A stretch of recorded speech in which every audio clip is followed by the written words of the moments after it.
गणेश हा बुद्धीचा देवता जसा मानला जातो तसाच लिखाणाचाही देवता मानला जातो।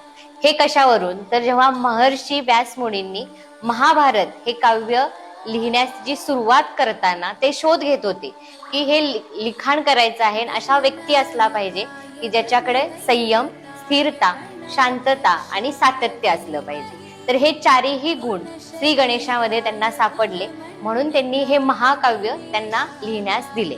पण हे लिहित असताना त्यांच्या पुढे एक अट होती की हे काव्य पूर्ण होईपर्यंत थांबायचं नाही।